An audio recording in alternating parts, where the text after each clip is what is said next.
Bisa langsung direkod. Ya udah. 5 menit makin terus baru sambung. Assalamualaikum warahmatullahi wabarakatuh. Halo. Waalaikumsalam warahmatullahi wabarakatuh.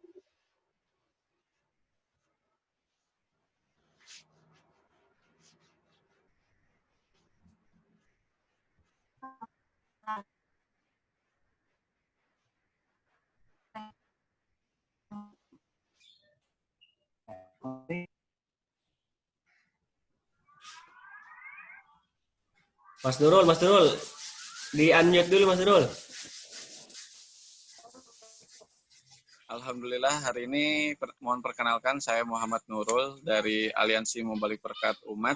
Saya diamanahkan oleh Bang Rudi dan juga Gus Soleh selaku inisiator Halal Bihalal Akar sekaligus memperingati Hari Lahir Pancasila.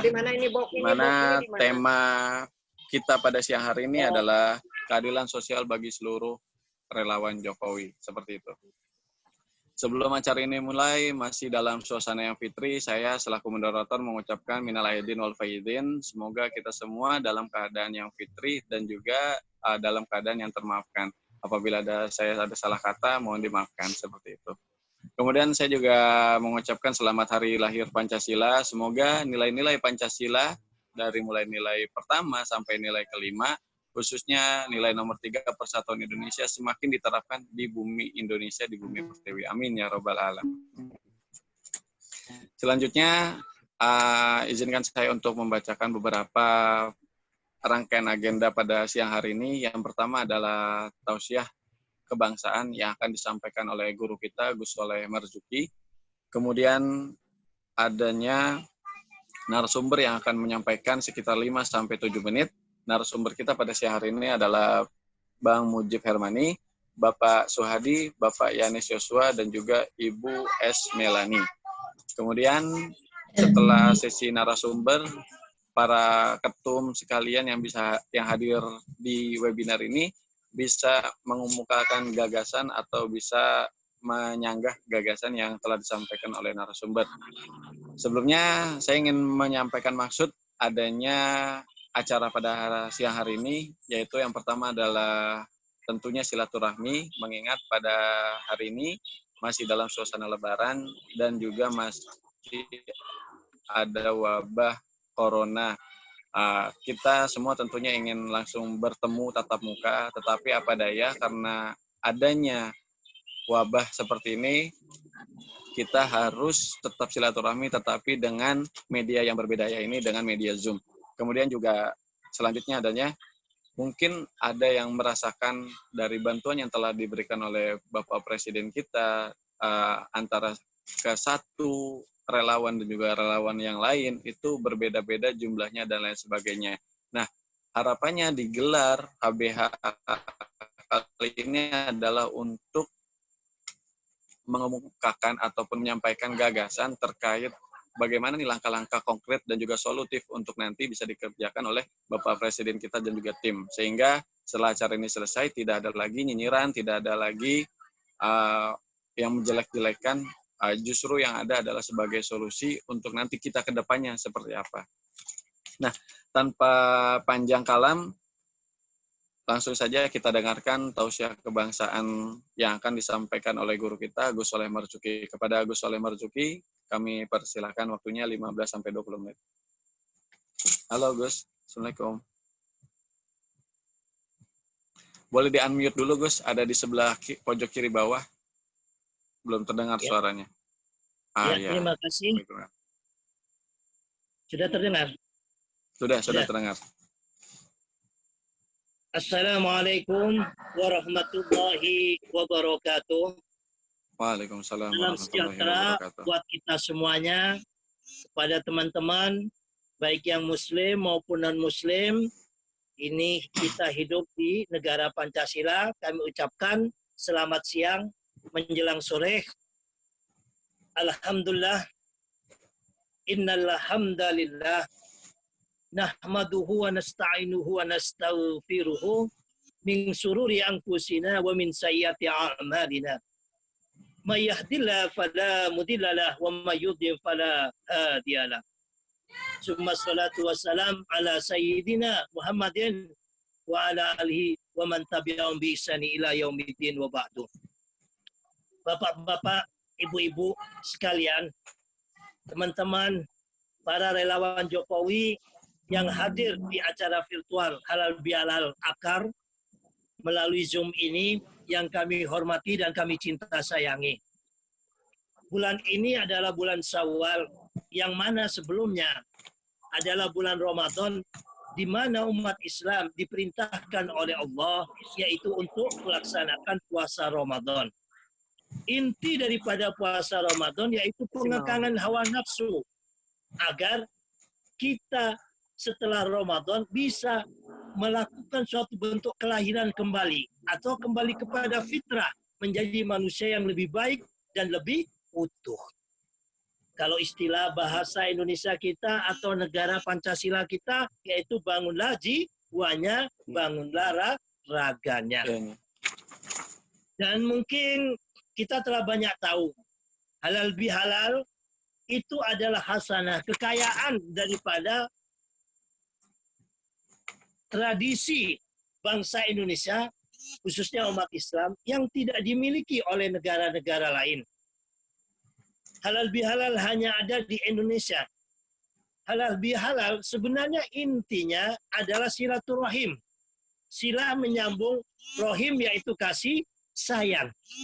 Akan tetapi sejarah halal bihalal ini mungkin kita sama-sama tahu dulu di saat kondisi pelik seperti saat ini, ada pandemi COVID-19, akan tetapi ada orang yang sangat bernafsu. Padahal baru kemarin pemilu, saat ini sudah mau menjatuhkan presiden kita. Nggak ada kata daripada kita kecuali satu, lawan kan begitu. Nah, kondisi yang semacam ini pernah dihadapi oleh presiden kita yang pertama yaitu Bung Karno. Yang mana di parlemen saat itu terpecah sehingga Bung Karno datanglah kepada sesepuh ulama Indonesia, ulama NU ya, dan minta saran, minta pendapat agar bisanya para elit politik, elit negara ini bersatu utuh kembali. Lah, Kiai mengungkapkan agar diadakannya silaturahim di antara mereka agar timbul kasih sayang. Akan tetapi Presiden Soekarno tidak menghendaki kalau silaturahim itu sudah hal yang biasa. Pak Karno kepinginnya adanya sesuatu yang luar biasa, yang mana mereka itu bisa saling nerima, bisa saling meridhoi, dan bisa saling kompak. Nah, baru Kiai nyeletokkan gitu. Oh, berarti kita saling halal kan. Yang sini halal, yang sana halal, akhirnya bikin aja. Tujui. Dan ingat, halal bihalal ini pertama diadakannya bukan di desa, tetapi di istana negara. Inilah sebabnya daripada hasanah yang dimiliki oleh umat Islam Indonesia dengan adanya halal bihalal. Sampai sekarang kita 70 tahun lebih merdeka, halal bihalal menjadi tradisi, adat kebiasaan yang baik buat umat Islam di Indonesia. Bahkan bagi masyarakat yang luar Islam pun ya, yang tetangganya banyak non-muslim, itu juga saling salam-salaman, saling silaturahim. Inilah indahnya Indonesia kita, meskipun kita berbeda, tetapi tetap satu Indonesia. Bapak-bapak, ibu-ibu sekalian, para peserta virtual Zoom yang kami cinta sayangi, kepada para ketua-ketua umum ya, di sini hadir Pak Yanas ya, Bang Rudi Sinaga, dan juga Pak Suhadi, Bu Melani, dan juga teman-teman yang lainnya. Di saat kesempatan ini kita sengaja juga kita ambil tanggal 1 Juni ya, yaitu hari kelahiran Pancasila yang lahir tanggal 1 Juni 1945. Alhamdulillah kita bangsa Indonesia diwarisi oleh founding father kita yaitu PBNU ya. PBNU bukan PBNU yang Gus maksud, yaitu organisasinya orang-orang Nahdlatul Ulama. Yang dimaksud PBNU dari Gus ini adalah satu, pertama P yaitu Pancasila, B-nya Bhinneka Tunggal Ika, N-nya NKRI. RI punya Undang-Undang Dasar 45. Inilah warisan yang dimiliki, yang diberikan oleh founding father kita kepada kita, anak-anak Indonesia. Saya Gus Saleh Marjuki, lahir tahun 1968. Saya lahir, alhamdulillah, sudah merdeka. Alhamdulillah. Bapak buyut kita mungkin lahir dalam keadaan perang, susah makan ya, susah hidup, susah keamanan karena dijajah oleh para sekutu, baik itu Jepang maupun Belanda maupun Portugal dan Inggris. Hadis Nabi mengatakan, "Malam yaskurin nas, lam yaskurillah. Wa malam yaskuril qalil, lam yaskuris shagir." Nabi Muhammad SAW bersabda, barang siapa tidak bisa mensyukuri manusia, maka dia tidak akan bisa mensyukuri Allah. Barang siapa tidak bisa mensyukuri sedikit, maka dia tidak akan bisa mensyukuri sesuatu yang banyak. Nah, di sini maksud daripada hadis ini, kita lahir sudah dalam keadaan merdeka. Alhamdulillah. Kita bersyukur kepada Allah bahwa kemerdekaan ini bukan gratisan, tapi dibayar, yaitu berupa apa? Nyawa, bahu, bondo, pikir, nek perlu sak nyawane pisan, yaitu bahu raganya, ya, bondo hartanya, pikir pikirannya, nek perlu, kalau perlu dengan nyawanya sekalian untuk kemerdekaan bangsa ini. Nah, di sini kita sebagai anak bangsa yang terakhir sudah merdeka, maka sepatutnya adalah buat kita mensyukuri daripada apa yang telah diberikan oleh para syuhada, para founding, para pejuang kemerdekaan bangsa ini. Pejuang bangsa kepada kita, menitipkan kepada kita berupa 4 pilar ini, yaitu PBNU, Pancasila, Bhinneka Tunggal Ika, NKRI, Undang-Undang Dasar 45. Kita adalah anak cucu anak bangsa Indonesia ini, diwarisi oleh founding father kita dengan 4 hal ini. Bagaimana kita bisa menjadi anak yang saleh? Bagaimana kita bisa menjadi anak bangsa yang baik? Hendaklah 4 pilar atau 4 warisan yang diwariskan oleh founding father kita ini kita jaga dengan baik. Maka di kesempatan hari lahirnya Pancasila ini, ya, ini merupakan warisan Misa Kongolido, pengikat yang kuat daripada bangsa Indonesia yang dengan keanekaragaman suku, keanekaragaman budaya, keanekaragaman adat istiadat dari Sabang sampai Merauke, begitu luas Indonesia, bukan hanya 1 pulau tapi dengan ribuan pulau. Kita berterima kasih, kita respect, kita hormat kepada founding father kita yang bisa menyatukan Indonesia, bumi Nusantara ini dari Sabang sampai Merauke pada satu kesatuan, yaitu Indonesia. Karena perbedaan agama, karena perbedaan adat, karena perbedaan suku, karena perbedaan budaya, alhamdulillah pemimpin atau founding father bangsa kita memiliki suatu bentuk ikatan yang kuat, yaitu Pancasila. Yang mana 5 sila ini mengikat kita semuanya, mulai dari sila pertama, yaitu ketuhanan yang Maha Esa, sampai pada sila yang terakhir, yaitu sila ke-5, keadilan sosial bagi seluruh rakyat Indonesia. Yang kesemuanya ini digali, diambil dari budidaya adiluhung bangsa Indonesia ini. Diambil saripatinya, bahkan bukan hanya di Indonesia, di negara-negara besar pun diambil saripatinya, disatukan oleh founding father kita dengan Pancasila. Sehingga negara kita Indonesia ini meskipun Islam mayoritas, bahwa negara Indonesia ini bukan negara agama. Dan juga Indonesia bukan negara sekuler yang memisahkan antara agama dengan negara.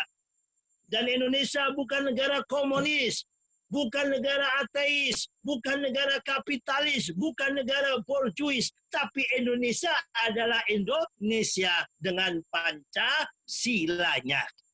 Bagaimana nilai-nilai ketuhanan itu diambil, ditaruh menjadi sila yang pertama sebagai roh yang mana menjiwai daripada seluruh perilaku anak bangsa ini, terlebih-lebih kepada pemangku jabatan yaitu presiden, menteri, gubernur, bupati, dan wali kota memiliki nilai-nilai keagamaan. Kalau orang memiliki nilai keagamaan, berarti memiliki nilai ketuhanan. Orang memiliki nilai ketuhanan sesuatu yang gaib, yaitu percaya kepada yang gaib. Tidak tampak, tapi dia percaya. Maka refleksinya apabila dia mau mencuri, apabila dia mau korupsi, ini akhafullah bagi umat Islam. Sesungguhnya aku takut kepada Allah. Kalau mau merefleksikan nilai Pancasila yang pertama ini, Gus yakin, bahkan hakul yakin, tidak akan ada korupsi di Indonesia karena berketuhanan. Akan tetapi banyak orang saat ini tidak berketuhanan, baru masih beragama. Sehingga seperti partai politik, inilah yang menjadikan kita pecah, ya, antar agama satu dengan yang lainnya. Karena mereka baru beragama, belum mengenal Tuhan. Sehingga perbedaan yang mereka cari, perbedaan yang mereka gali, tanpa mau mengambil satu bentuk keutuhannya, keesaannya, yaitu nilai ilahiyah, nilai ketuhanan. Maka di situ juga disambungkan oleh pemimpin bangsa kita yang yaitu Bhinneka Tunggal Ika. Meskipun kita berbeda, bagaimana kita bisa satu? Lah, untuk nilai ketuhanan ini, kita tidak akan pernah bersatu kalau kita bicara tentang agamanya. Tapi kalau kita bicara tentang nilai ketuhanan, bahwa Tuhan itu memiliki nilai sifat cinta kasih, kasih sayang, keadilan, nilai-nilai yang ada pada agama ini yang sifatnya universal. Semua agama mengajarkan tentang kebaikan. Semua agama mengajarkan tentang gotong royong. Semua agama mengajarkan tentang persatuan. Semua agama mengajarkan tentang keadilan. Nah, kalau kita ambil nilai yang universal ini, insya Allah pasti kita bisa mewujudkan persatuan Indonesia. Akan tetapi banyak di antara kita baru mengenal agama, belum mengenal Tuhan. Sudah jadi ustadz, sudah jadi penceramah, sudah jadi pendeta, sudah jadi perdana, sudah jadi biksu. Hal yang semacam inilah yang membuat harapan daripada founding father ini tidak bisa terwujud. Sehingga bukan persamaannya yang diambil, tetapi perbedaannya. Berarti belum memahami Bhinneka Tunggal Ika. Bhinneka Tunggal Ika itu intinya, mari yang sama, ya, jangan dipaksakan beda. Yang berbeda jangan dipaksakan sama. Saya orang Islam tidak mengakui Nabi Isa sebagai Tuhan. Ya sudah kan gitu. Orang Kristen mengakui Nabi Isa sebagai Tuhan atau sebagai apa? Ya monggo. Wong Islam jelas lakum dinukum waliyadin. Maka di dalam dakwahan kita tidak usahlah kita hidup di negeri Pancasila ini memperolok agama lain kan gitu. Dan itu juga tidak diperbolehkan oleh Allah di dalam Al-Quran. Hal yang semacam inilah sering yang menjadikan perpecahan kan gitu. Padahal Islam juga mengajarkan la a'budu, saya berkumpul dengan siapa? Dengan Pak Yonas. Saya berkumpul dengan Pak Suhadi. Saya berkumpul dengan teman-teman non-Muslim. Ini adalah dalam rangka kemanusiaan. Dalam hal ibadah cukup jelas. La a'budu ma ta'budu. Saya tidak akan menyembah apa yang Pak Suhadi sembahkan begitu. Dan juga saya tidak akan paksakan Pak Suhadi menyembah apa yang saya sembah. Lakum dinukum waliyadin. Bagimu adalah agamamu, bagiku adalah agamaku. Inilah refleksi daripada nilai Pancasila yang diambil oleh ulama-ulama, yang diambil oleh para tokoh-tokoh agama yang lain, disatukan dalam bahasa universal. Sehingga dari Sabang sampai Merauke, apapun sukunya, apapun agamanya, bisa menerima Pancasila dengan bahasa yang universal ini. Maka salam hormat, salam takdim, salam bangga kami sebagai anak bangsa yang telah diberikan warisan 4 pilar ini. Akan tetapi, kurang berapa menit lagi Mas Nurul? 2 menit lagi. Ya? 2 menit. Akan tetapi, saat ini banyak kelompok-kelompok yang lahir setelah kemerdekaan. NU, Muhammadiyah, dan juga ormas-ormas Islam yang lainnya lahir sebelum kemerdekaan. dan menjadikan Pancasila ini misa kongolido, berkat bagi kita semuanya. Apapun agamanya, apapun sukunya, apapun partai politiknya bisa bersatu dengan Pancasila ini. Justru ada kelompok-kelompok baru yang lahir di era reformasi, seakan-akan sudah jadi pejuang, seakan-akan mereka adalah pahlawannya, ingin mengubah negara kita, ingin mengubah warisan pendiri bangsa kita dengan bahasa agama, dengan topeng agama, padahal ujung-ujungnya adalah haus akan kekuasaan. Ingat bagaimana kehancuran kerajaan negara agama dulu. Baik itu negara dengan bahasa kekuasaan, negara agama atau agama dijadikan alat kekuasaan. Baik di zaman kejayaan Islam maupun kejayaan Katolik Roma dulu. Akan hancur. Kenapa? Agama ini adalah dari ruh yang sifatnya benar-benar ruhania, yang sifatnya benar-benar non-material. Akan tetapi kekuasaan ini materialistik, tempatnya di hawa nafsu. Kalau bukan Nabi dan Rasul, ya, jangan coba-coba bikin negara agama. Karena tidak bisa menyatukan antara kekuatan hawa nafsu, kekuasaan yang enak, yang empuk ini, dengan apa? Nilai-nilai ruhaniah. Iya, betul. Kalau orang menggunakan agama sebagai topeng, maka agamanya sendiri akan yang hancur. Sebab kalau korupsi dicap yang dijelekkan adalah, itu apa? Nah, agamanya, bukan partainya. Maka dari itu bagaimana?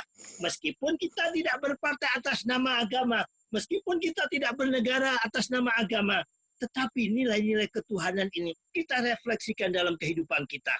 Contoh soal, kalau ada pejabat yang korupsi, ya, itu berarti belum mengamalkan nilai ketuhanan. Kalau mengamalkan nilai ketuhanan, kenapa kamu percaya dan yakin kepada Tuhan? Tuhan itu tidak kelihatan. Tapi kamu sembahyang, tapi kamu sholat, tapi kamu ke gereja, tapi kamu ke pura. Itu tiada lain kamu karena percaya Tuhan yang gaib. Tetapi di saat kamu korupsi, di saat mengambil hak orang lain, nah di sini kamu telah kehilangan nilai Pancasila yang pertama, yaitu nilai ketuhanan. Apalagi kita mengkaji nilai yang kedua, yaitu nilai kemanusiaan, hablum minallah dan hablum minannas. Karena keterbatasan waktu, mengakhiri daripada tausiah kebangsaan Bos di hari lahir Pancasila ini. Mari kita semuanya sebagai anak bangsa yang baik. Apa yang diwariskan oleh bapak ibu kita, contoh soal rumah, ya. Nah, kita hidup bicara di sini mengenai negara. Kita diwariskan oleh founding father kita, diwariskan oleh syuhada kita, diwariskan oleh pejuang bangsa kita. 4 pilar ini, yaitu apa? PBNU, Pancasila, Bhinneka Tunggal Ika, NKRI, Undang-Undang Dasar 45. Bagaimana kita bisa menjadi anak bangsa yang baik? Kita jaga 4 warisan ini. Jangan sampai, jangan coba-coba ada orang yang mau mengubah, yang mau merusak warisan daripada founding father kita. Maka kita sebagai anak bangsa yang baik, sebagai anak bangsa yang soleh, siap menjadi garda terdepan untuk membela 4 pilar ini, ya, apabila ada orang yang merongrongnya. Mudah-mudahan ini bisa menjadikan tausiah kita bersama.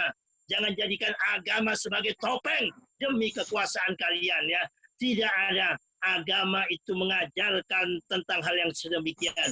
Apalagi di saat pandemi semacam ini, banyak orang mengeluarkan fitnah-fitnah, isu-isu keji, bahkan lebih naif lagi, hendak menggulingkan presiden yang sah, yang dipilih dengan cara demokratis oleh seluruh anak bangsa ini. Akan tetapi di saat pandemi semacam ini, seharusnya kita bersatu, seharusnya kita kompak, seharusnya kita gotong royong, justru mengail di air keruh, mencoba mendekati para guru besar, para profesor yang bisa dibeli, para kiai, para ulama, para tokoh yang bisa dibeli untuk membuat kekacauan. Maka kita sebagai anak bangsa yang baik, padamu negeri, jiwamu negeri, jiwa raga kami, kita rawi-rawi rantas, malang-malang putung, menjaga 4 pilar bangsa kita, menjaga Presiden Jokowi yang telah terpilih secara sah untuk NKRI ini sampai 2024. Demikian dari kami, mudah-mudahan bisa menjadikan motivasi dan semangat kita di hari lahirnya Pancasila ini agar kita semuanya terinfus nilai-nilai kebangsaan, nilai-nilai cinta kasih kepada negara NKRI dan Pancasila ini. Akhirul kalam dari kami, tidak ada gading yang tak retak, tidak ada manusia yang tidak punya salah dan hilaf. Karena ini masih bulan Syawal, kami mohon maaf lahir dan batin kepada semua ketua-ketua organ, baik itu relawan yang besar maupun relawan yang grassroots ini, apabila ada salah ucap, salah kata, salah tulis dari Gus secara pribadi selaku ketua organisasi Jujur Sahabat Juang Jokowi, Gus mohon maaf yang sebesar-besarnya. Akhirul kalam, billahi taufiq wal hidayah wal ridha wal inayah. Assalamualaikum warahmatullahi taala wabarakatuh. Allahu Akbar. Waalaikumsalam. Allahu Akbar. Waalaikumsalam warahmatullahi wabarakatuh. Alhamdulillah, terima kasih banyak kepada guru kita semua, yakni Gus Soleh Marzuki, yang telah memberikan tausiah kebangsaannya. Ada beberapa hal yang penting untuk dicatat, yaitu adalah tentang halal bihalal merupakan produk asli dari Indonesia, seperti itu. Malaysia nggak bakal ngeklaim nih Pak ya. Malaysia nggak bakal ngeklaim. Karena ini memang produk asli dari Indonesia, yang dimana tadi sejarahnya udah disebutkan oleh Gus Soleh Marzuki. Dan sesuai dari bahasanya itu sendiri, agama dari bahasa Sanskerta yang berarti tidak kacau. Maka apabila orang yang beragama kacau, dia hanya beragama tetapi tidak menjalankan nilai-nilai ketuhanannya, seperti itu. Nah, untuk materi selanjutnya adalah para narasumber yang nanti akan saya persilakan. Untuk yang pertama, saya mohon kepada Bang Mujib untuk menyampaikan opininya ataupun gagasannya terkait tema kita hari ini nih, Bang Mujib nih, yaitu dalam memperingati Hari Lahir Pancasila, dan tema khususnya adalah bagaimana menciptakan keadilan sosial bagi seluruh relawan semua ini. Kepada Bang Mujib, boleh kami persilakan. Di unmute dulu, Bang. Udah. Oke, siap. Assalamualaikum warahmatullahi wabarakatuh. Waalaikumsalam warahmatullahi wabarakatuh. Salam buat kawan-kawan seperjuangan Pilpres yang kita telah memenangkan Jokowi. Ada Bung Yanes, Gus Solah, dan lain-lain yang nggak bisa nyebutin satu-satu. Kalau kita bicara tentang keadilan di relawan Jokowi, keadilan sosial di relawan Jokowi, saya sebetulnya salah satu yang sering dihubungin di WA, di telepon, di japri, segala macam oleh kawan-kawan relawan. Karena bukan apa? Waktu itu posisi saya sebagai di Direktorat Relawan bidang organisasi dan wilayah. Saat itu, saya pas di bawahnya Yamin, kita berbagi tugas, saya ke 9 provinsi, akhirnya yang waktu itu Jokowi kalah, 9 provinsi, terus ditarik lagi untuk di 5 kabupaten kota yang ada di Jabodetabek. Berbicara tentang keadilan sosial juga, seperti yang diungkapin oleh Gus Soleh, ya memang tidak lepas dari Pancasila, terutama sila kelima. Nah, sila-sila ini juga terkait. Apalagi momen yang paling tepat ini hari lahirnya Pancasila, itu tidak bisa dipungkiri, itu bahwa peran dari Pandeng Pader, para ulama, para tokoh yang saat itu berjuang tanpa pamrih untuk berdirinya Indonesia, itu tiba-tiba muncul ada kelompok tertentu mengatasnamakan agama, merasa paling memiliki negara, itu mau merubah. Saya bisa sebutin misalnya kalau mungkin Gus Solah tadi tidak berani menyebutin kelompok mana, kalau saya sih tidak punya beban. Bahwa misalnya kelompok HTI, FPI, misalnya. Ya inilah yang harus sebetulnya kawan-kawan relawan waspadain. Ada 2 hal mungkin yang perlu kita cermatin sebagai posisi sekarang, karena TKN udah dibubarin, posisinya sebagai relawan sama kayak kawan-kawan. Saya tetap pada prinsip saya bahwa tidak ada yang namanya relawan besar, relawan kecil, semuanya relawan. Sama-sama kita berjuang, berkeringat, berdarah memenangkan Jokowi. Dalam kondisi sekarang, yang perlu juga teman-teman relawan Jokowi pahami bahwa saat kita 2019 atau juga ada Bung Yanes yang berjuang dari 2014 saat Pilpres itu bareng-bareng. Itu saat itu kita sebagai relawan politik. Relawan politik setelah 2019 Jokowi menang, terus ada COVID yang ada hubungan dengan sembako tadi, kita apakah memposisikan diri sebagai relawan politik atau relawan kemanusiaan Jokowi? Kalau saya misalnya, yang kebetulan entah pendapat kawan-kawan yang lain, posisi relawan yang saya pimpin saat itu, rumah kerja relawan, ada sekitar 17 organ relawan yang gabung di situ. Itu setelah kita mengantarkan Jokowi sebagai presiden yang kedua, ya udah, tugas kita cuma mengawal. Tapi betul, ada beberapa kelompok relawan yang tiba-tiba cuma menang di medsos, dia menang foto selfie, akhirnya mengklaim bahwa itu kerja-kerja mereka saja. Ya mungkin kawan-kawan yang ada di akar ngemut relawan besar atau relawan yang memang diundang ke istana yang itu juga gitu loh. Terkait juga dengan pembagian sembako juga begitu. Ada relawan yang klaim dirinya wartawan besar, relawan-relawan besar merasa apa yang dimiliki, yang dikasih mandat, dikasih kepercayaan oleh Jokowi untuk mendistribusikan itu dianggap milik relawan itu saja. Nah, ini yang harus dikecam keras kalau menurut saya. Jadi 2 jangan. menit lagi, maaf, Bang. Ya? 2 menit lagi, silakan lanjut, Mas. Ini yang harus ditentang, dikecam, bahwa bantuan itu bukan untuk organ itu saja, tapi dia harus distribusi ke kawan-kawan yang lain. Itu yang namanya keadilan sosial untuk relawan Jokowi. Jangan merasa karena dipercaya misalnya dapat 35.000 paket, dapat 55.000 paket, dapat 5.500 paket, itu dianggap mereka.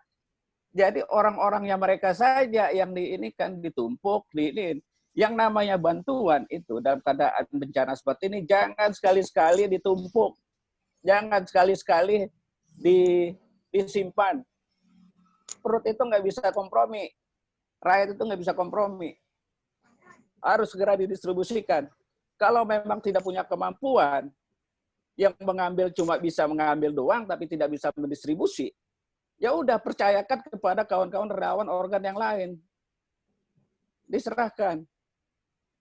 Bukan tiba-tiba kawan-kawan itu merasa mengemis ke ininya gitu loh, ke yang merasa diberi mandat. Kita sama kok.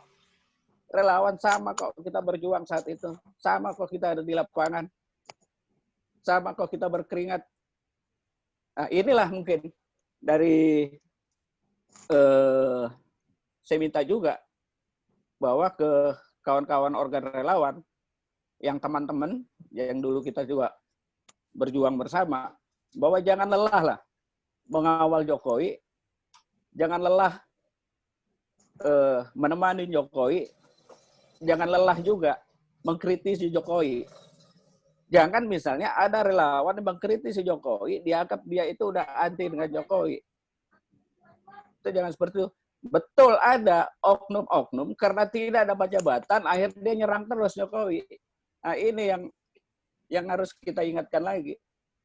Bahwa betul, misalnya ada orang yang pemain di tikungan, mungkin Bang Yanes juga banyak tahu lah siapa kawan-kawan. Itu kita sama-sama dulu berjuang, kita sama-sama ini. Saya cuma tetap menarik ada di barisan grassroots kalau istilahnya Bung Rudi. Ya iya, ayo kita sama-sama. Kita berbagi tugas, kita berbagi peran. Mungkin itu dulu pengantar dari saya. Nanti kita bisa berdiskusi selanjut. Oke, terima kasih banyak kepada Bang Salam Merdeka. Terima kasih banyak kepada Bang Mujib yang udah memaparkan poin-poin penting yang mungkin bisa kita catat semua ya. Tadi ada bahwa kalau ada bantuan yang turun, intinya itu bukan untuk 1 atau 2 relawan aja. Kalau misalnya ada relawan yang emang nggak sanggup, kalau sanggupnya cuma numpuk doang itu buat apa? Harusnya itu disebar. Kalau nggak kalau cuma mampu ngambil tapi nggak mampu mendistribusikan, ayolah gandeng relawan yang lain untuk kita mendistribusikan bersama-sama. Karena ini masalah perut, benar banget kata Bang Mujib. Untuk kalau misalnya masalah perut itu sangat bahkan agak nggak mungkin untuk kompromi lah ya. Jadi kembali lagi kepada kebijakan dari masing-masing relawan untuk ikut andil dalam distribusi ini dan juga untuk kesejahteraan kita bersama seperti itu. Nah, selanjutnya saya ingin minta pendapatnya Pak Suhadi dari Ninja. Boleh Pak Suhadi? Untuk kami mohon untuk gagasannya ataupun pendapatnya tentang tema kita hari ini, Pak Suhadi. Sebelumnya di-unmute dulu Pak Suhadi di pojok kiri bawah. Waktunya, ya. Nah ini baru terdengar. Waktunya sekitar 5-8 menit, Pak Suhadi, kami persilahkan. Ya, baik. Assalamualaikum warahmatullahi wabarakatuh. Waalaikumsalam. Salam sejahtera buat kita semua. Om Swastiastu, Namo Buddhaya. Terima kasih atas waktu yang sudah diberikan ke saya. Barangkali ini sangat menarik, karena memang setelah Pilpres, saya juga nyaris tidak lagi terlalu aktif di dalam kegiatan relawan. Kebetulan kemarin saya lihat di grup cukup ramai berkaitan dengan masalah sembako, terus juga keberadaan teman-teman yang tidak masuk di mana-mana, tetap menjadi relawan-relawan yang menurut saya sudah tidak lagi pas disebut dengan relawan Jokowi dalam konteks yuridis. Karena kenapa? Tadi udah dikatakan bahwa relawan itu sudah berakhir setelah Pilpres itu dimenangkan dan lain sebagainya. Cuma kita sebagai seorang yang selama ini memang juga suka dengan Pak Jokowi, tentunya nggak boleh begitu juga. Dalam konteks kita nggak boleh pergi, kita nggak boleh tinggalin. Harus kita tetap bersama-sama dalam konteks bagaimana Pak Jokowi ini terus kita dampingi sampai 2024. Karena ini penting. Sebab saya lihat ya, dari kejadian-kejadian belum lama ini, sepertinya gerakan-gerakan relawan yang selama ini di nomor 2 kan, itu mempunyai peran yang sangat penting kalau dilihat akhir-akhir ini. Karena kenapa? Keadaan-keadaan partai politik yang selama ini mendukung Pak Jokowi itu tidak kelihatan dalam konteks semangat juangnya, terus juga semangat untuk membelanya itu nggak kelihatan. Oleh karena itu saya meminta kepada teman-teman semua, ayo sampai 2024. Saya pada waktu kegiatan menjadi relawan, itu saya memang tidak banyak turun seperti teman-teman. Karena pertama, barangkali sebagaimana banyak relawan yang tahu juga, saya awalnya di pencalekan, ya. Setelah di pencalekan, saya aktif benar kegiatan-kegiatan di relawan itu.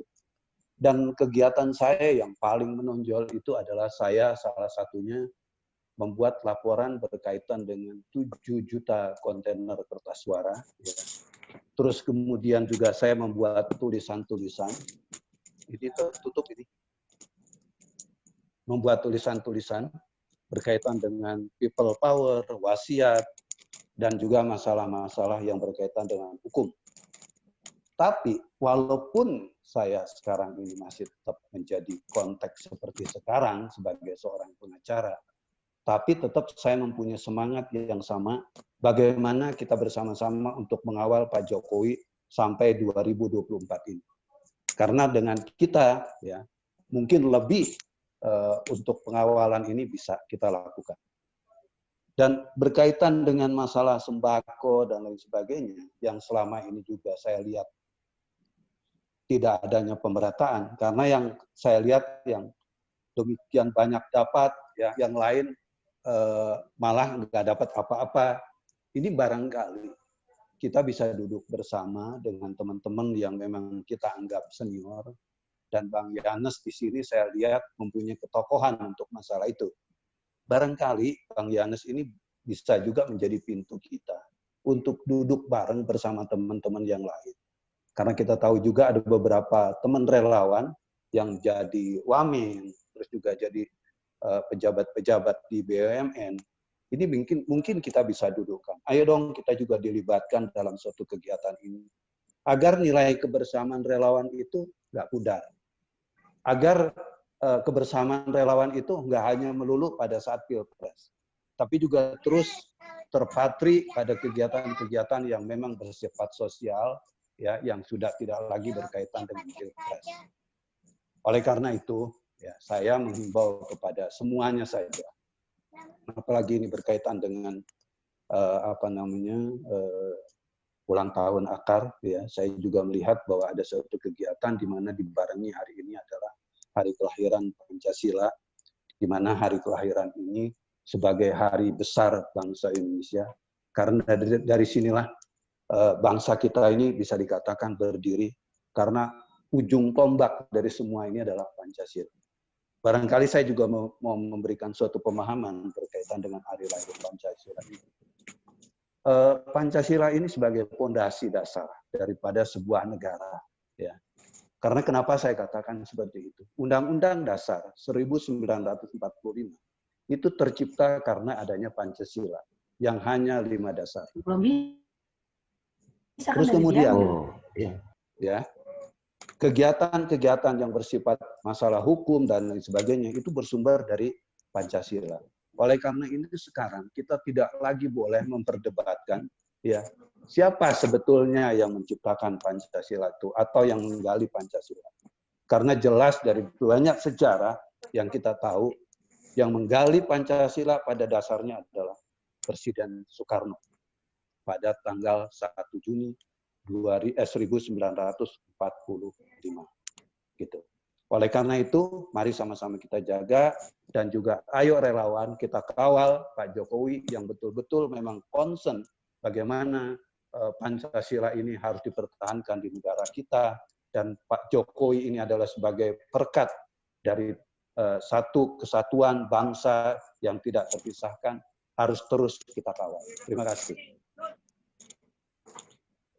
Oke, Alhamdulillah. Terima kasih banyak dari Pak Suhadi atas pemaparannya.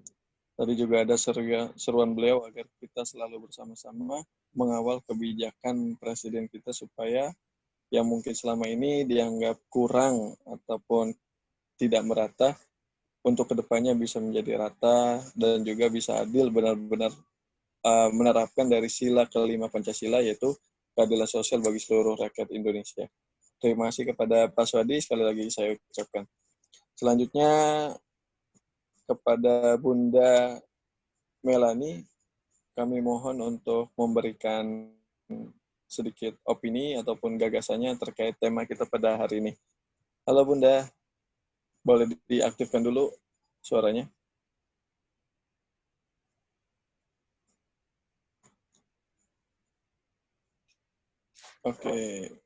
Oke, Bunda boleh, Bunda?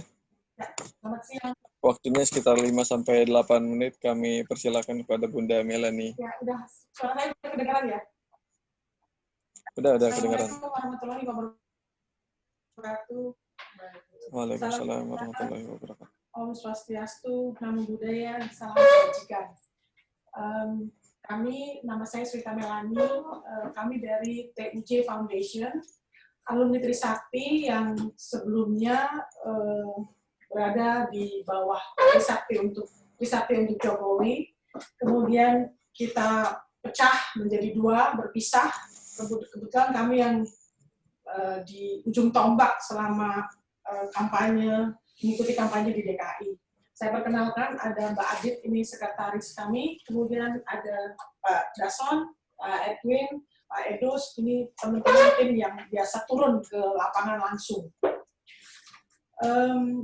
Terima kasih atas kesempatan yang diberikan.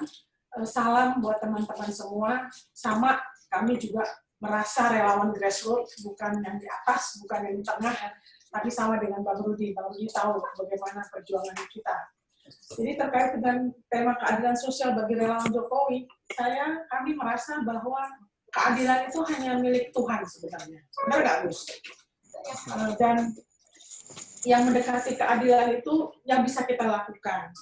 Adil bagi relawan Jokowi bukan hanya sebagai relawan, sebenarnya kita dari awal mau menjadi relawan karena kita ikhlas ingin memajukan bangsa, ingin menjadikan Indonesia ini adil dan makmur, sehingga itulah yang menjadi tanggung jawab kita. Terlepas dari kita dapat jabatankah, kebagian pembagiankah atau tidak, tapi dari awal kita memang sudah rela ikhlas untuk menjadikan Indonesia adil.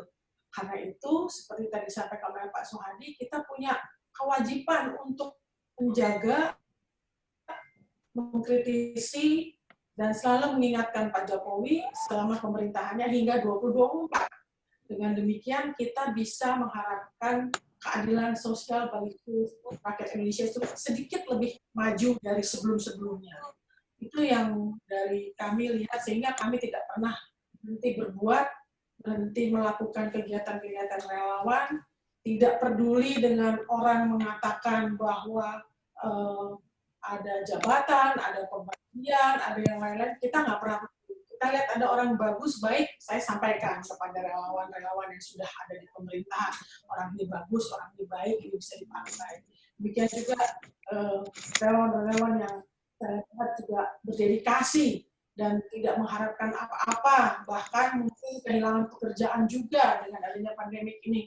Kalau memang bisa kita bantu, kenapa tidak? Nah, mungkin itu yang semangatnya yang harus selalu kita ingat terus, untuk terus menjadi relawan, karena Pak Jokowi ini orang yang mewakili kejujuran, keikhlasan, kerja, tidak ada korupsi, tidak ada waktu capek, tidak ada berpikir KKN, dan lain-lain. Kami rasa itu dari kami, senang berkenalan dengan teman-teman semuanya.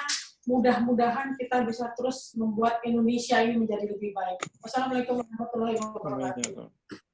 Waalaikumsalam warahmatullahi wabarakatuh. Terima kasih dari Bunda Melani telah memaparkan. Ada poin penting yang saya catat, yaitu jauh lebih penting bahwa keadilan sosial bagi seluruh rakyat Indonesia. Kalau misalnya keadilan itu sudah tercapai, maka keadilan sosial bagi relawan Jokowi juga otomatis sudah tercapai. Walaupun yang namanya keadilan itu hanya milik Allah ataupun Tuhan Yang Maha Esa, tetapi kita sebagai manusia tentu berikhtiar untuk mendekati nilai-nilai keadilan tersebut. Terima kasih Bunda Melani, sangat menginspirasi sekali. Dan juga salam buat kawan-kawan dari TUJ Foundation. Salam semuanya. Selanjutnya adalah dari abang kita nih, tokoh kita dari Bang Yones Joshua. Tadi sedikit disinggung oleh Pak Suhadi. Pak Yones, ada Pak Yones? Pak Yones. Ya. Pak, tadi disinggung sedikit nih Pak Yones nih oleh Pak Suhadi. Tadi disinggung gimana nih Pak Yones sebagai tokoh, itu sebagai gerbang supaya kita bisa duduk bersama antara relawan yang satu dengan relawan yang lainnya, sehingga kita bisa mencapai kompromi dan lain sebagainya. Kepada Bang Yones kami persilahkan, waktunya 5-8 menit. Terima kasih. Siap. Baik, oke, baik. Yang pertama, saya ucapkan terima kasih kepada Pak Gus Soleh dengan teman-teman. Ada Pak Rudi juga yang sering kontak saya. Dan yang kedua, terima kasih juga bahwa saat ini tidak terjadi sesuatu bencana sehingga acara ini bisa selesai. Selesai dalam arti saya dapat dilaksanakan, diselenggarakan. Tidak gampang saat corona seperti begini. Baik teman-teman sekalian. Assalamualaikum warahmatullahi wabarakatuh. Salam sejahtera buat kita semua. Teman-teman, sejak akhir 2012, saya sudah bertemu dan kenalan dengan Bapak Jokowi. Dan kita calonkan beliau sebagai Presiden di Republik Indonesia. Karena kita percaya Jokowi itu jujur dan adil, pintar, dan lain-lain. Semua sifat bagus itu ada dalam diri Pak Jokowi, dan kita tahu itu mulai dari Solo. Pada waktu di DKI, bahkan pada waktu kita capreskan beliau. Selama kurang lebih hampir 8 tahun saya berjuang sebagai relawan, tidak pernah merasa lelah pun. Tidak ada kelelahan. Bukan berarti tidak lelah. Tetapi lelah apapun juga, saya anggap itu suatu kenikmatan kalau membela orang yang benar seperti Bapak Jokowi. Saat ini, saat negara dalam keadaan darurat COVID ini, atau yang sering saya sebut the state of emergency, kok bisa ada model-model begitu? Kalau kita bicara pembagian sembako yang lain itu jadi masalah, ya jadi masalah. Mengapa? Ada dasar berpikirnya saya. Ada satu istilah yang mau saya sampaikan, yaitu bahwa Vox Populi Suprema Lex Esto. Vox Populi Suprema Lex Esto. Hukum yang tertinggi itu penyelamatan terhadap warga negara. Ada kesejahteraan, ada human welfare di sana. Dan kalau sembako itu oke, dikasih kepada grup yang lain. Dia harus perhatikan bahwa relawan bukan dia sendiri. Saya menjadi heran, ada yang dapat puluhan ribu dan lain-lain. Siapa yang atur ini saya tidak tahu. Tetapi saya pikir bahwa itu tidak mungkin datang dari Bapak Jokowi. Jokowi sayang kita semua, teman-teman. Percayalah. Tanggal 1 Oktober, saya dengan beberapa teman dipanggil ke istana. Apa yang dikatakan oleh Bapak Jokowi? Kami terharu semua. Saya bukan siapa-siapa. Saya bukan ketua umum partai.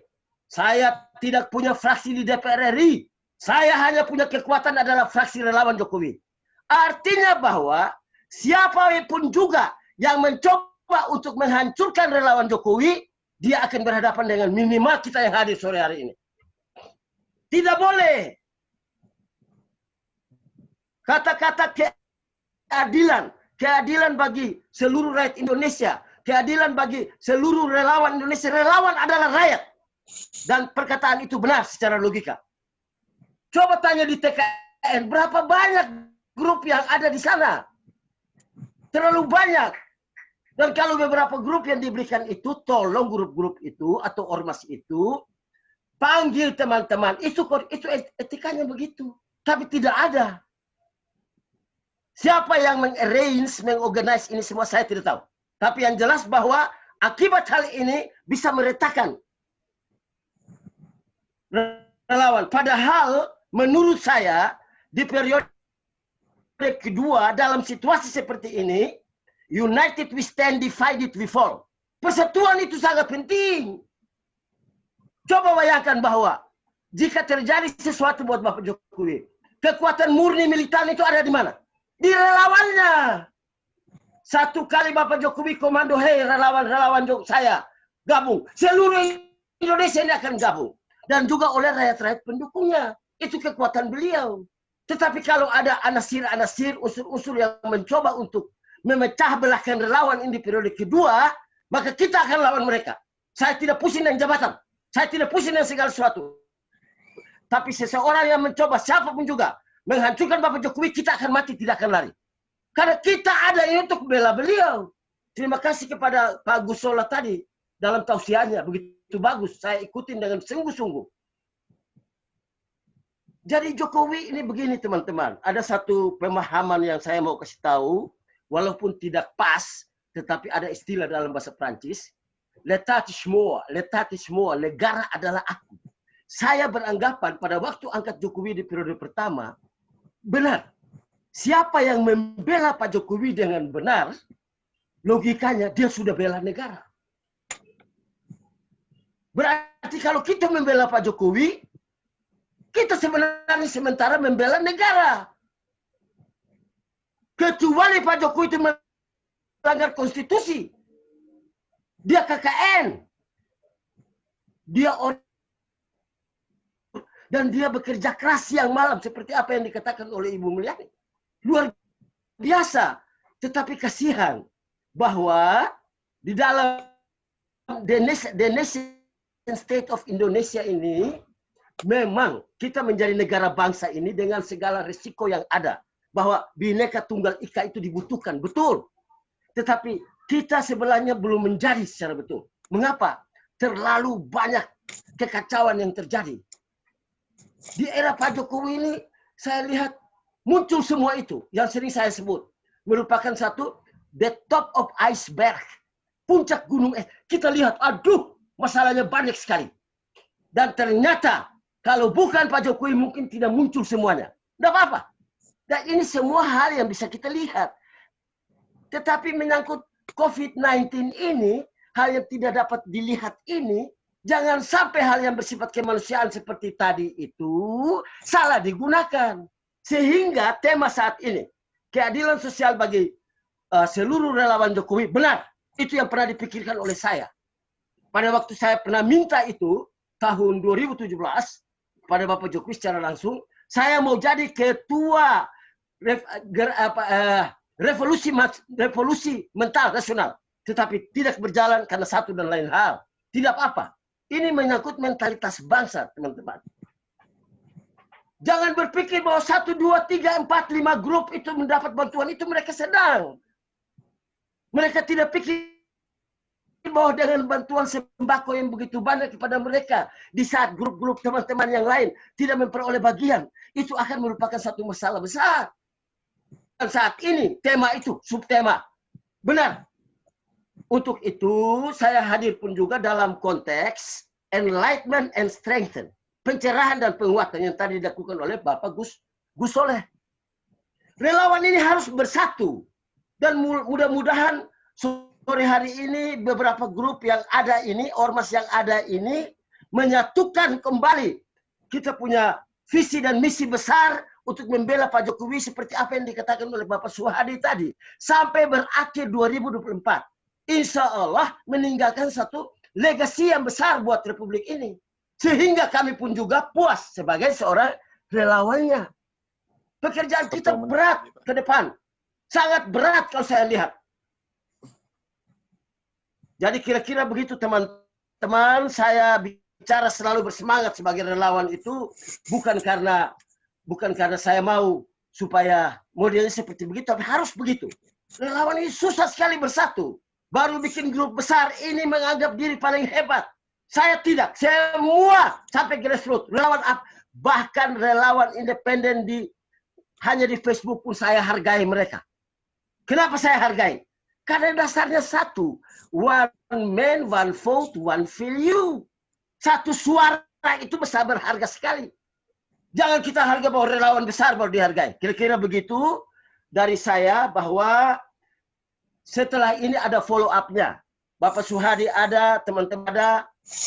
Mungkin nanti pada waktu ada pelonggaran PSBB, kita bisa bertemu dan kita melakukan satu kegiatan-kegiatan yang bersifat menyatukan lagi. Supaya kita punya kekuatan besar untuk membela Bapak Jokowi sampai tahun 2024 beliau berakhir dengan sangat baik. Meninggalkan legacy yang baik.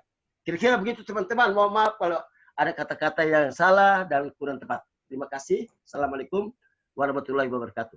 Terima kasih. Waalaikumsalam warahmatullahi wabarakatuh. Terima kasih kepada Bang Yanis Yosua yang penyampaiannya ini menggebu-gebu sekali ya Pak ya. Luar biasa ini. Sangat luar biasa, sangat antusias banget Pak Yanis untuk menyampaikan gagasannya. Berapi-api tadi saya lihat. Awas Pak, kebakaran Pak. Nah, tadi ada satu hal yang saya catat.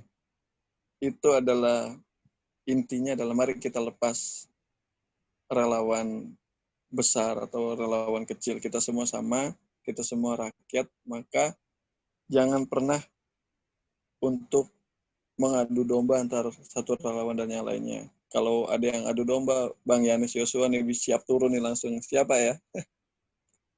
Mantap Pak Yanis. Terima kasih banyak. Alhamdulillah telah berakhir sesi dari narasumber dan juga penceramah kita. Untuk selanjutnya adalah sesi tanya jawab.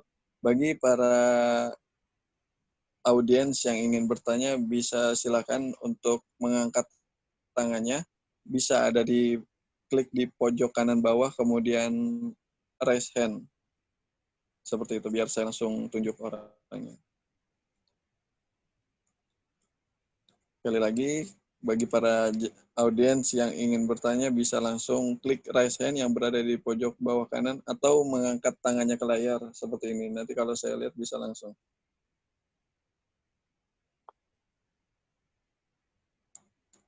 Oke, Pak Edi Sudio, kepada Pak Edi. Boleh perkenalkan diri dari relawan mana, kemudian pertanyaannya apa. Pada Pak Edi kami persilakan. Baik, terima kasih. Assalamualaikum warahmatullahi wabarakatuh. Selamat Selamat siang, salam sejahtera untuk kita semuanya. Terima kasih narasumber. Saya perkenalkan, saya di studio dari GSPI, Generasi Sosial Peduli Indonesia. Mungkin di kalangan relawan kami adalah nama baru berdiri sekitar 2 bulan lalu dan persiapan dari bulan Januari. Namun demikian kami bukan relawan baru, bukan hanya nama yang baru, tapi dari kumpulan kawan-kawan para relawan yang kemudian berkumpul membentuk satu nama untuk Indonesia, yaitu Generasi Sosial Peduli Indonesia.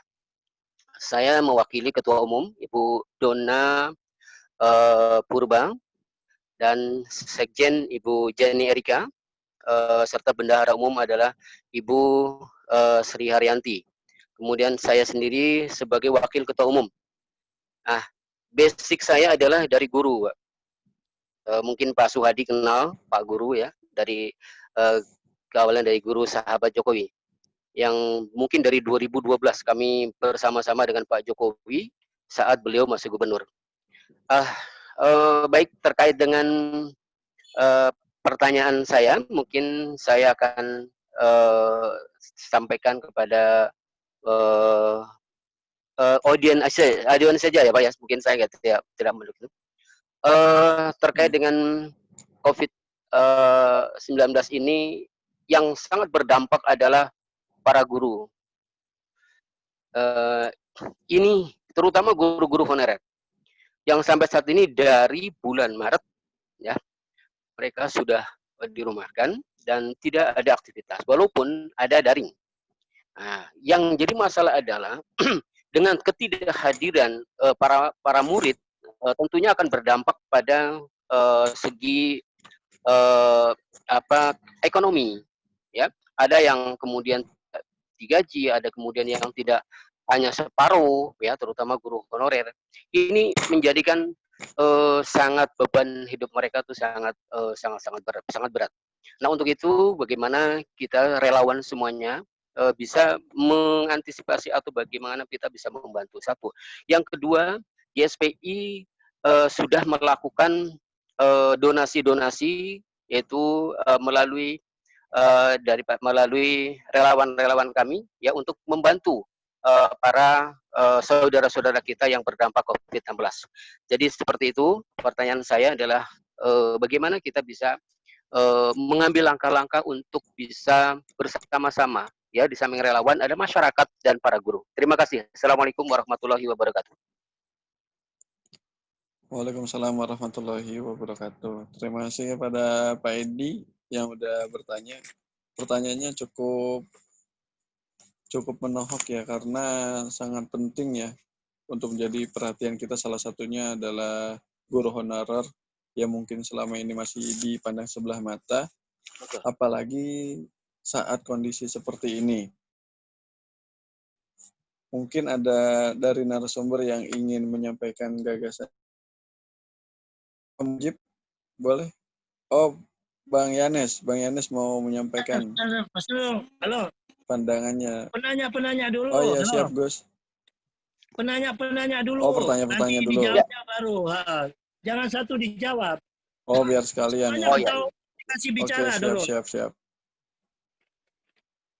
Oke, karena ada arahan dari inisiator kita, Gus Soleh dan juga Bang Rudi Sinaga, untuk kita tampung dulu beberapa pertanyaan untuk kemudian nanti dijawab oleh narasumber. Tadi pertanyaan dari Bapak Edi Sudio, insya Allah yang udah siap menjawab itu ada Pak Suhadi ya. Nah, ada lagi yang lain yang ingin bertanya. Ini yang wanita tangguh nih, Bunda Jenny. Ayo dong Bunda Jenny. Terus ada yang rame-rame dari TUJ Foundation, mungkin sekretarisnya mau nanya atau gimana. Kami persilahkan. Ada yang mau bertanya lagi? Bunda Jenny mau nanya?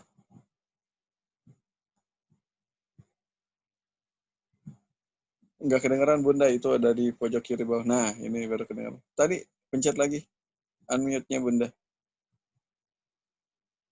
Pojok kiri bawah yang warna merah. Nah, ini kedengeran. Nah, baru kedengeran nih. Oke, boleh Bunda. Oh iya. Oh iya, Lebih terima keras kasih atas suaranya. waktunya. Silakan.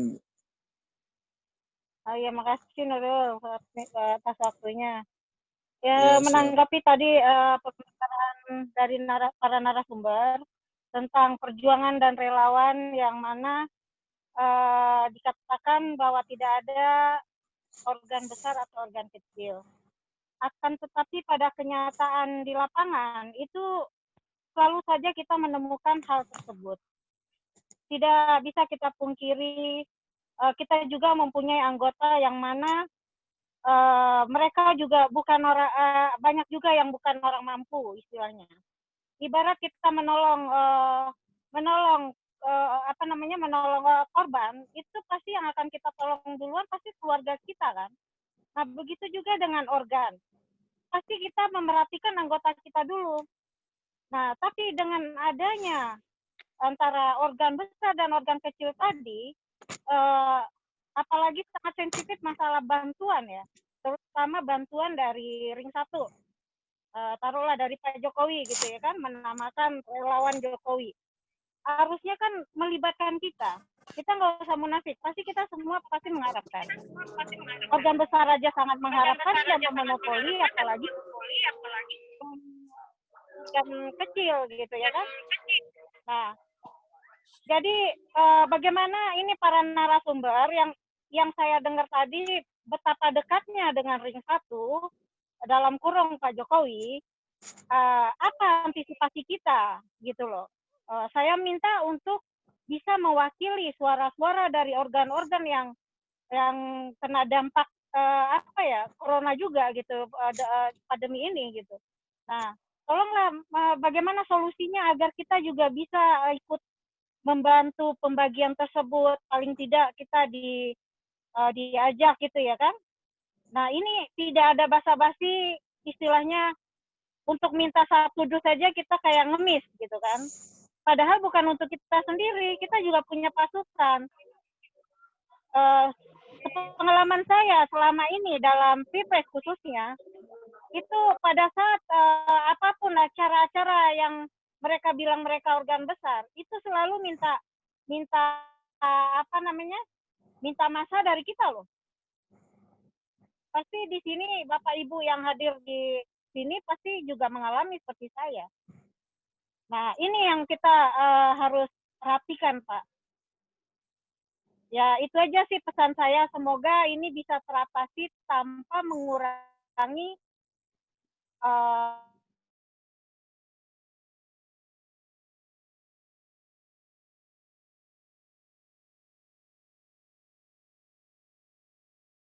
nah, saya turun terus terang. Dan saya sangat aktif pada saat Remnas 98. Maka terbentuklah organ Penter. Terima kasih kepada semua narasumber dan juga Mas Nurul yang sudah memberi kesempatan pada saya. Terima kasih. Assalamualaikum warahmatullahi wabarakatuh. Waalaikumsalam warahmatullahi wabarakatuh. Terima kasih dari Bunda Jenny yang udah memberikan pertanyaannya terkait perjuangan dan relawan, soal tidak ada relawan besar dan kecil, namun fakta di lapangan justru tidak melibatkan relawan yang lainnya. Jadi seolah-olah hanya relawan mereka aja yang dilibatkan. Seperti itu ya Bunda ya. Nah, kami masih membuka sampai 3 pertanyaan sebelum nanti dijawab oleh para narasumber kita. Namun ini baru ada 2. Boleh satu lagi ada yang mau bertanya mungkin? Pak Mika, silakan Pak Mika untuk bertanya. Silakan. Oke, siap. Suaranya Pak Mika lebih besarkan lagi. Belum terdengar.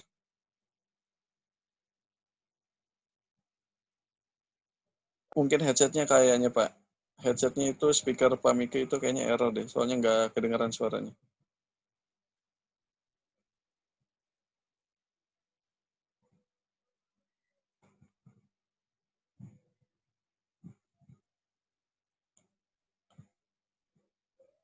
Sebentar. Pak Mika masih belum terdengar suaranya. Halo, Pak Mika.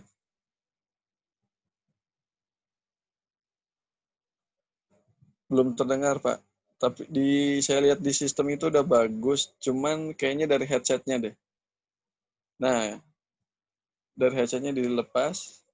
Headsetnya dilepas aja pakai speaker handphone. Karena, Halo. nah ini baru terdengar nih. Pak Mika, halo. Nah, ini baru kedengaran suaranya. Halo. Boleh Pak Mika suaranya. Silakan. Silakan Pak Mika. Halo. Pertanyaannya. Iya, halo Pak Mika, sudah kedengaran suaranya. Ya, silakan pertanyaannya, Pak. Terima kasih. Terima kasih. Assalamualaikum warahmatullahi wabarakatuh. Salam sejahtera semuanya. Waalaikumsalam warahmatullahi wabarakatuh. Bang Yanes, Bung Hanes, yang saya banggakan. Bang Rudi, juga Gus Soleh, yang selalu saya impikan ingin bertemu nih sebetulnya. Tapi begini, mudah-mudahan ini menjadi salah satu pelopor ya bagi relawan untuk ke depan. Mudah-mudahan ini menjadi satu bimbingan juga dari Gus Solah khususnya sama Bung Yanes. Saya sedikit ingin berpandangan bahwa betul dikatakan Bung Yanes bahwa pilar terakhir untuk mempertahankan atau untuk mendukung Pak Jokowi itu ya adalah relawan. Betul juga yang dikatakan sama Bang Mujib, keadilan bagi seluruh rakyat Jokowi itu memang harus diterapkan mulai dari sekarang. Saya sedikit aja mohon pertanyaannya ditulis mungkin begini, tolong akar ini harus menjadi bagian katalisator dari relawan Jokowi yang ada di Indonesia. Itu aja.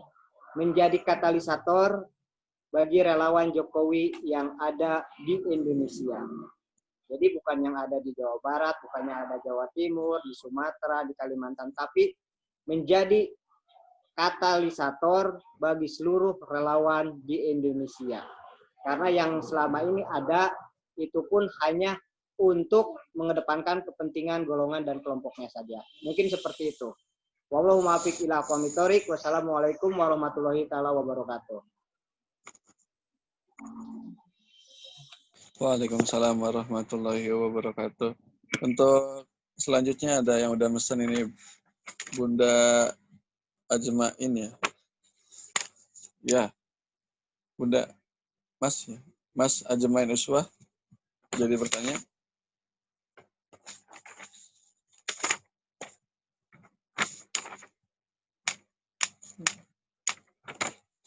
Oh, ini ada Pak Mika. Pak Mika tadi saya bacakan aja, mungkin ada kendala headsetnya.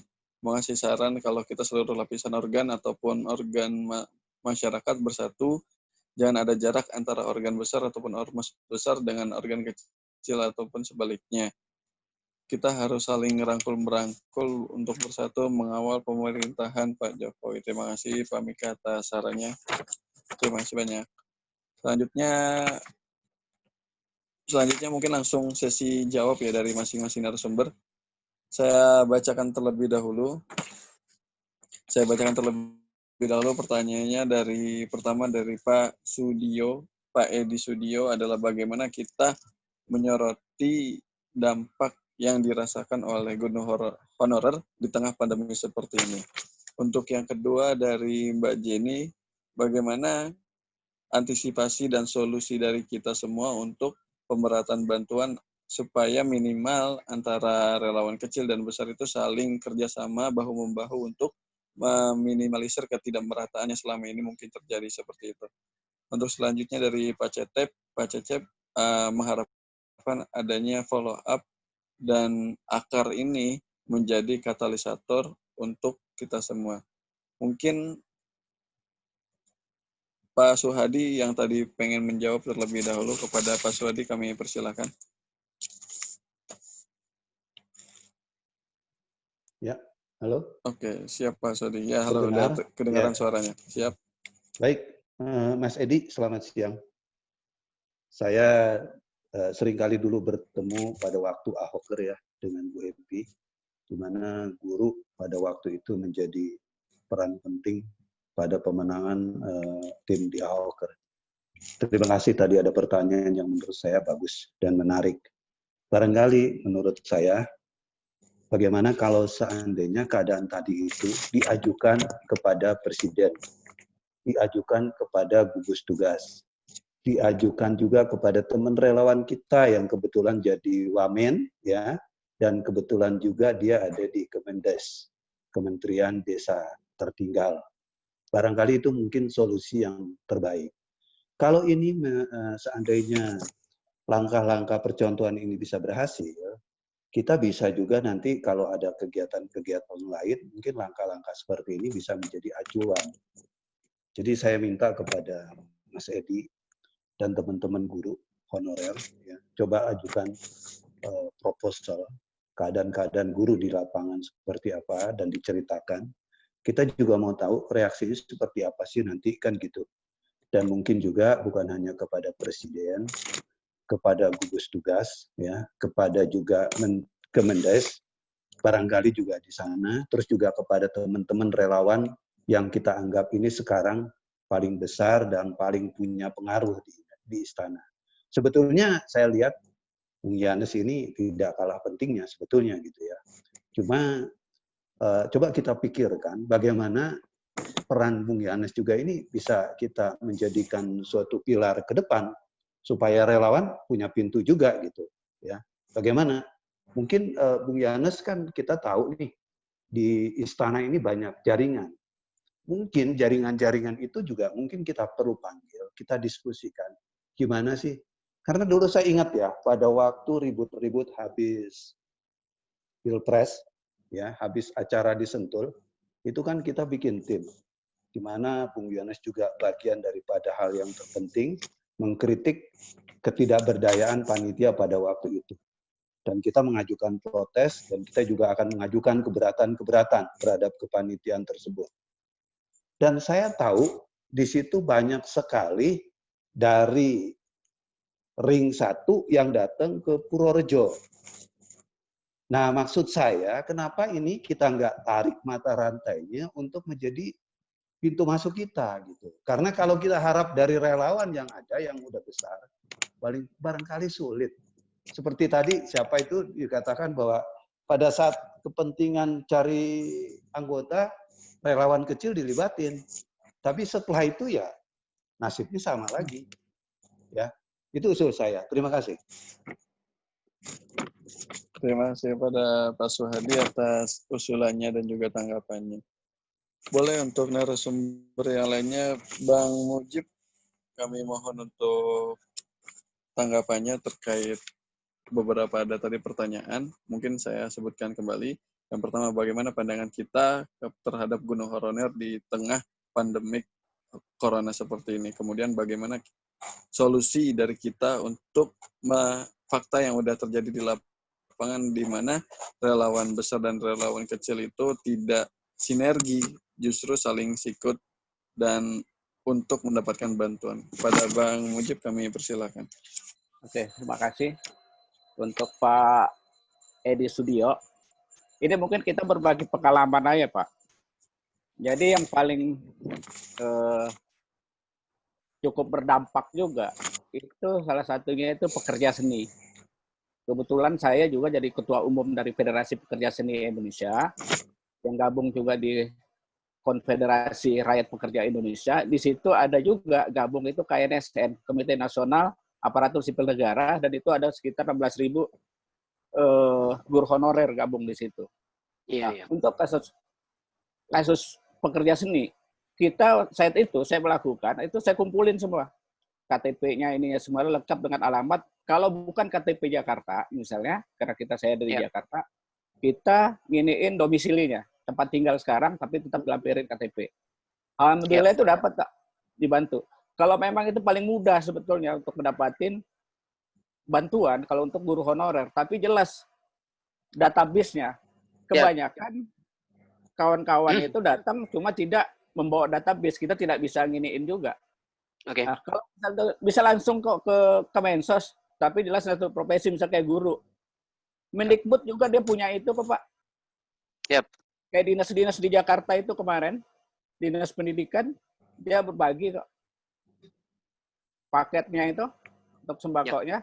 Mungkin Pak Edi Sudio itu harus mendata ya.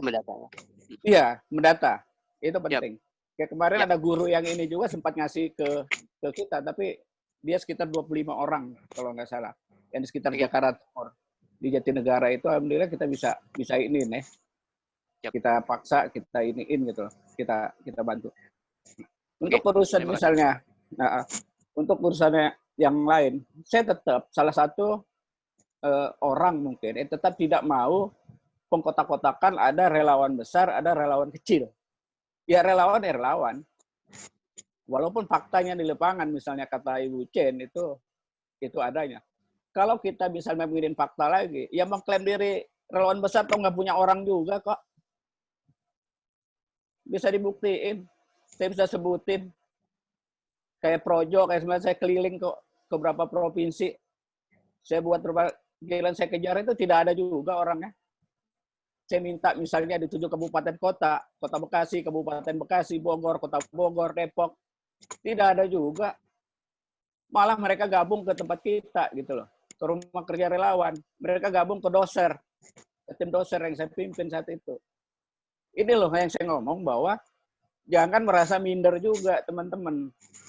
Bahwa karena ada relawan mengklaim dirinya besar, karena dia jago, punya duit untuk buat spanduk, dia buat segala macam, itu dianggap itu yang wah.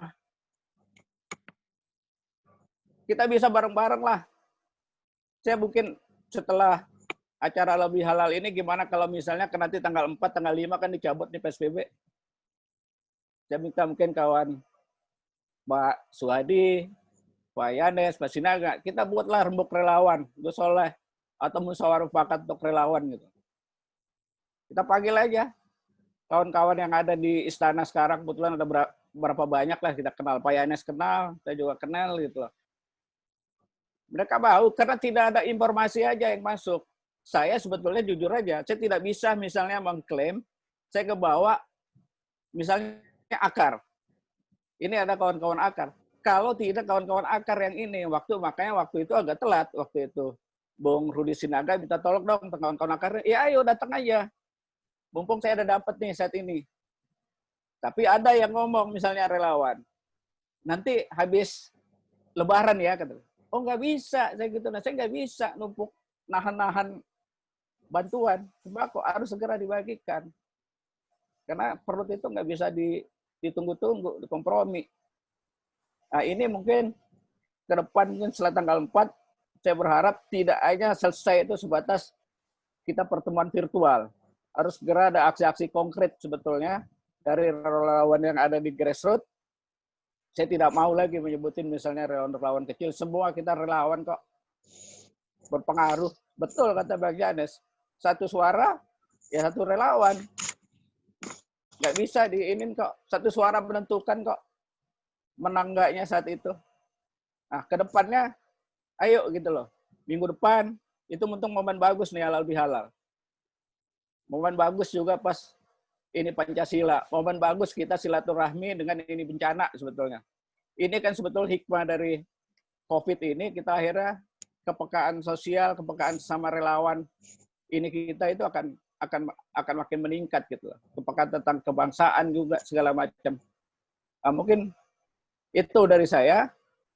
Saya minta kita tentuin tanggalnya segera setelah tanggal 4, tanggal 5 gitu ya. Setelah PSBB dicabut. Kita bisa ketemu misalnya di tempat saya juga nggak apa-apa, Jalan Veteran 1 nomor 28. Kita bisa ketemu di situ, kita rembukan apa gagasan mau ke depan, kita mau buat momen seperti apa, ayo gitu loh. Kita usahakan bareng-bareng, kita berjuang bareng-bareng. Untuk ini, bahwa tidak ada lagi yang relawan itu disisihkan, nggak dianggap katanya. Saya sebetulnya salah satu yang paling marah sebetulnya. Dengan curhatan ada berapa kawan-kawan tentang relawan. Kadang-kadang jujur aja gitu loh. Kalau yang aku ngaku besar tuh habis saya maki-maki. Cuma kan nggak enak. Bahasa mungkin hampir sama saya karakter sama Bang Enes itu. Kalau memang salah ya salah gitu. Itu mungkin. 1 menit lagi Bang. Oh udah. Udah. Oke siap. Makasih banyak buat Bang Mujib. Semoga jawabannya itu yang tegas itu. Kalau salah ya salah, benar Bang, setuju saya. Kalau salah masa mau kita bilang betul ya kan? Kalau salah ya salah. Mau dia ngeklaim besar atau ngeklaim kecil, kalau salah tetap salah. Seperti itu. Nah, terima kasih pada Bang Mujib yang udah menyampaikan paparannya. Selanjutnya boleh dong dari tadi mungkin laki-laki terus ya. Dari Bunda Melani. Pada Bunda Melani boleh nih kita tunggu. Bunda Melani kita tunggu untuk memberi masukan dari mungkin kegelisahan dari kawan-kawan relawan lainnya. Yang pertama itu dari Pak Edi Sudibyo itu tentang bagaimana dampak untuk guru honorer.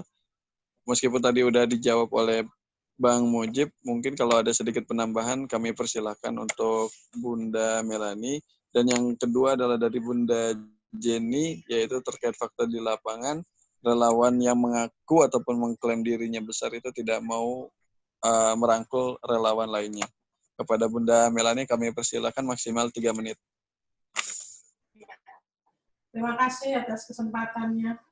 Kalau dari pandangan kami, nggak ada yang namanya relawan besar, kecil, grassroots, atau tidak grassroots. Bahkan kami merasa kami yang grassroots, karena kami baru belakangan muncul. Sementara Bapak-bapak, teman-teman semua ketua sudah lama, seperti Pak Hans tadi sudah dari tahun 2012.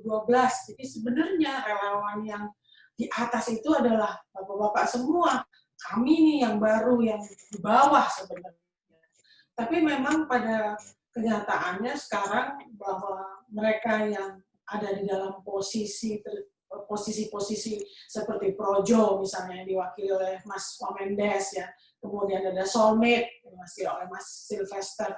Mereka memang menjadi besar karena mereka memang juga sudah memiliki cabang di mana-mana. Nah, tadi benar usulannya kalau memang bisa membuat proposal, Bapak-bapak kan sudah lebih dahulu kenal dengan teman-teman di istana. Walaupun jujur, kadang-kadang di istana itu juga kritikan. Saya kalau bicara apa adanya aja. Gitu.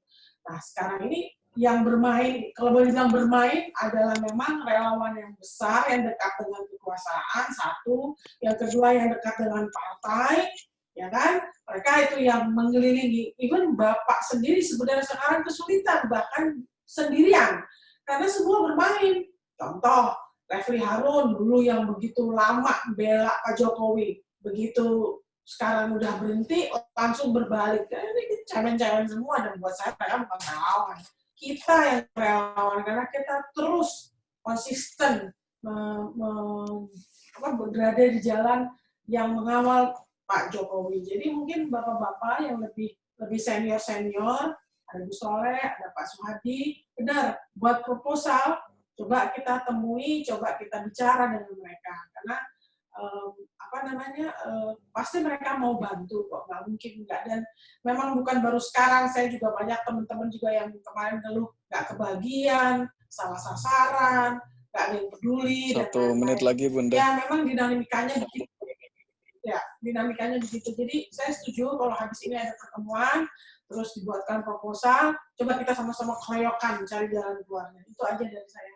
Terima kasih. Assalamualaikum warahmatullahi wabarakatuh. Waalaikumsalam warahmatullahi wabarakatuh. Terima kasih pada Bunda Melani. Ya, silakan. Ya, Mas Nurul.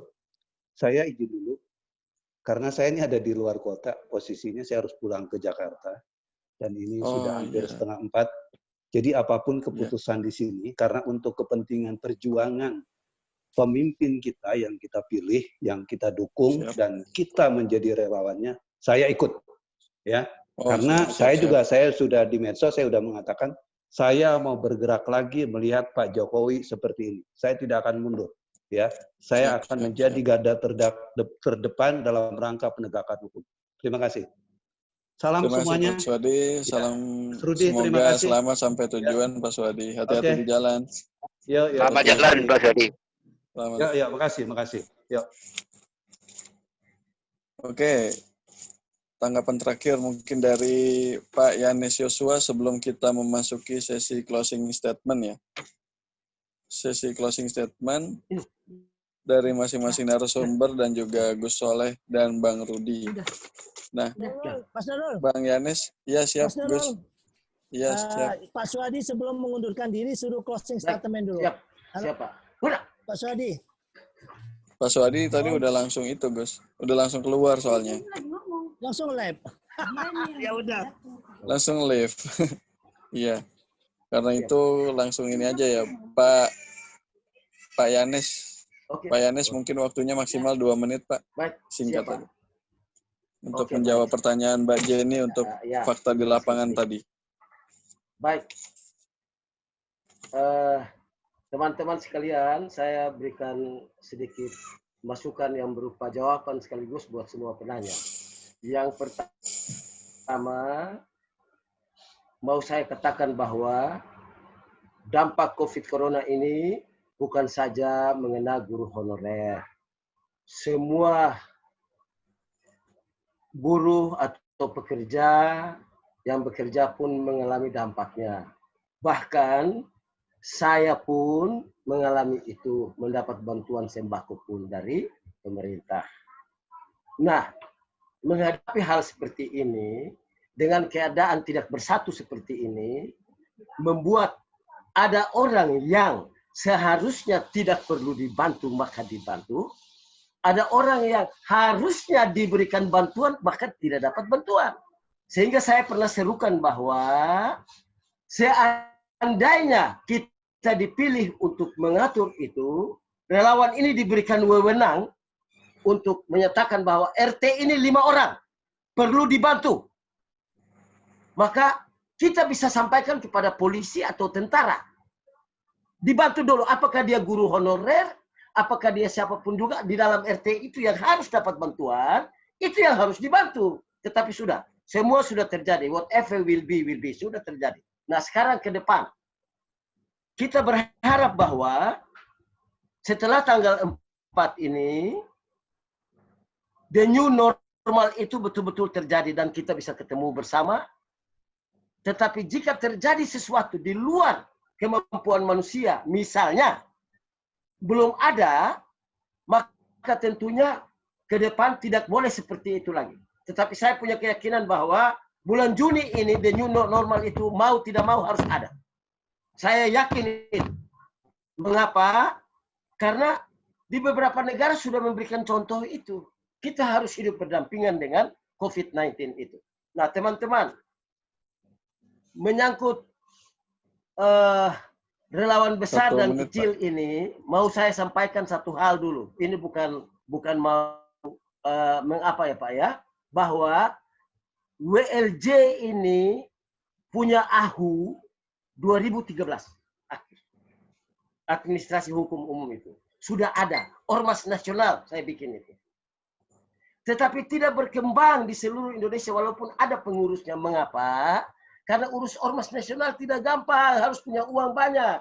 Dari mana kita punya uang banyak? Tidak ada.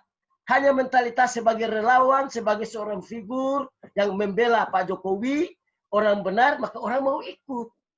Tetapi di periode kedua ini, sebenarnya mohon maaf, saya harus kemukakan di sini. Saya ada punya ide besar, Pak Suhadi tahu, tetapi mungkin juga tidak terlaksana, saya juga tidak tahu. Harus ada satu program yang holistik, betul-betul bisa untuk relawan. Apa programnya?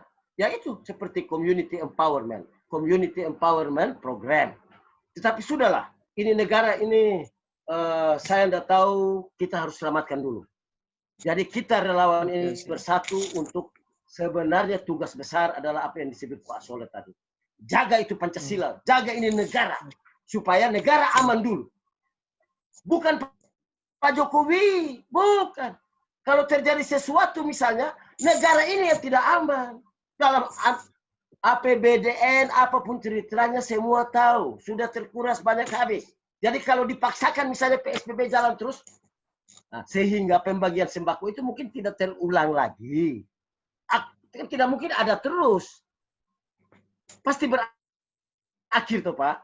Jadi masalah itu anggaplah merupakan satu pengalaman buat kita sebagai titik entry point buat kita supaya kita menyatukan lagi relawan ini demi menjaga Bapak Jokowi sampai 2024.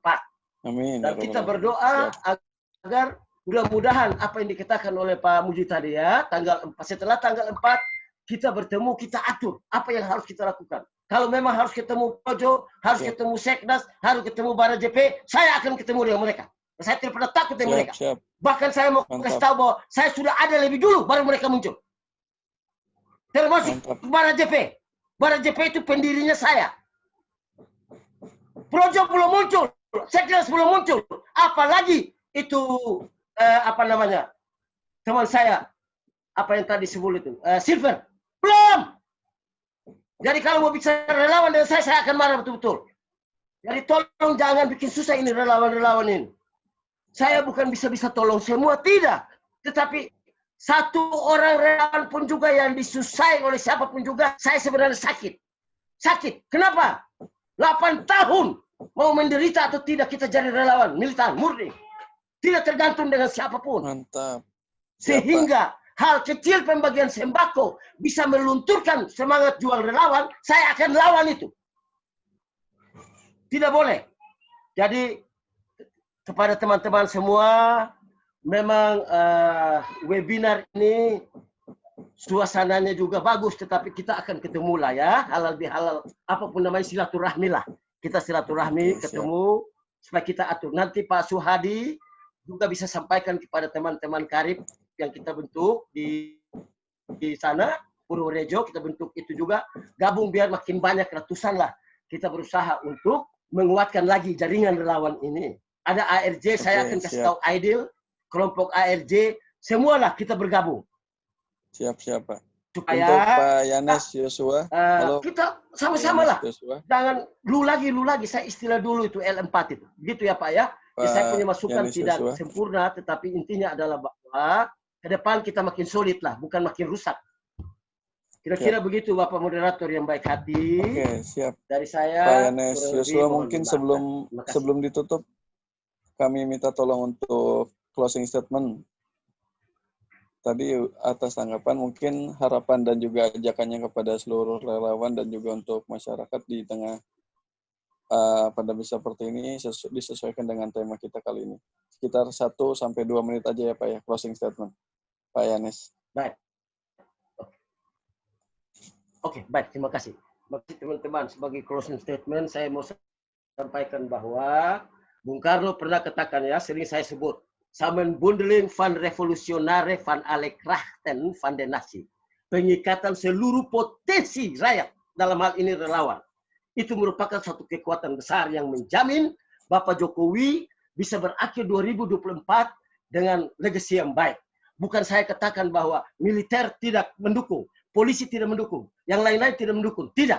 Tetapi saya katakan bahwa kekuatan beliau yang paling besar adalah di rakyat yang mendukungnya dan di relawannya.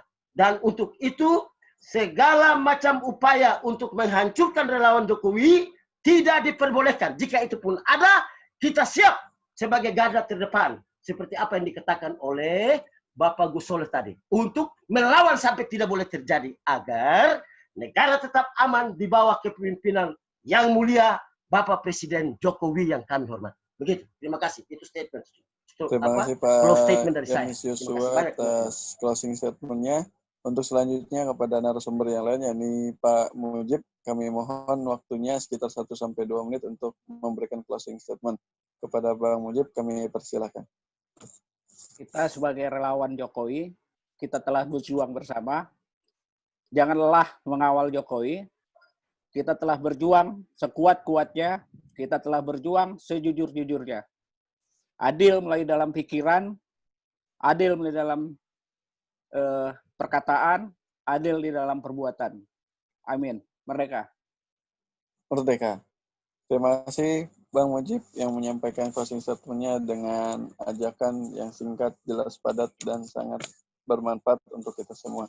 Untuk selanjutnya, karena Pak Suhadi telah meninggalkan kita, saya sudah meminta beliau secara japri untuk mengirimkan video closing statement-nya. Semoga beliau sempat untuk segera mengirimkan closing statement-nya supaya nanti bisa di-share di grup seperti itu. Untuk selanjutnya, kami mohon kepada Bunda Melani untuk menyampaikan closing statement-nya. Sekitar 1 sampai 2 menit, maksimal 2 menit ya Bunda Melani ya. Kepada Bunda Melani kami persilakan closing statement-nya berupa harapan atau ajakan seperti itu. Ya, terima kasih. Sekali relawan tetap relawan. Kapanpun juga, sekarang, besok, maupun yang akan datang. Untuk Indonesia yang lebih baik, bersih dari korupsi, jujur, kerja. Itu saja. Terima kasih buat senior-senior yang sudah mengizinkan kami ikut bergabung hari ini. Terima kasih pada Bunda Melani kami ucapkan. Selanjutnya adalah closing statement-nya dari inisiator acara Halal Bihalal ini, yaitu Bang Rudi Sinaga. Kami mohon kepada Bang Rudi Sinaga untuk memberikan closing statement sekitar 1 sampai 2 menit terkait acara kita pada siang hari ini. Kepada Bang Rudi Sinaga kami persilakan. Mungkin di-unmute dulu, Bang. Ya, silakan. Oke, Assalamualaikum warahmatullahi wabarakatuh. Terima kasih yang tak terhingga kami ucapkan kepada seluruh Ketua Umum Relawan Jokowi Amin yang sudah menyiapkan waktunya tentunya untuk bisa mengikuti kegiatan ini. Ada beberapa poin penting yang saya catat dan nantinya akan ada pertemuan berikutnya. Kemungkinan kita akan mengadakan konferensi pers. Tadi juga saya sudah sampaikan di chat WhatsApp group bahwa kita akan mengundang media. Yang pertama adalah Metro TV dan media ondelannya juga ada Kompas dan lain-lainnya. Kami berharap bahwa apa yang kita bicarakan hari ini tidak membuat menjadi pepesan kosong. Kami berharap apa yang sudah dibicarakan hari ini bisa membawa nilai-nilai positif kepada seluruh organ-organ relawan lainnya. Saya rasa itu aja. Terima kasih untuk seluruh ketua umum relawan. Tetap semangat, kita tetap mengawal Jokowi sampai beres. Terima kasih. Wassalamualaikum warahmatullahi wabarakatuh. Waalaikumsalam warahmatullahi wabarakatuh. Terima kasih Bang Rudi Sinaga atas closing statement-nya. Tadi ada statement-nya menyatakan bahwa akan ada follow up dari acara hari ini, di mana telah disampaikan oleh Bang Rudi Sinaga di grup. Bagi yang belum masuk di grup, bisa nanti japri kepada operator saya. Nanti saya kirim nomor saya di chat di aplikasi Zoom ini. Mungkin ada perlu ataupun 1-2 hal yang ingin disampaikan oleh para peserta sekalian. Selanjutnya adalah acara closing statement yang akan disampaikan oleh Gus Soleh sekaligus doa sebagai penutup acara kita. Kepada Gus Soleh kami persilakan.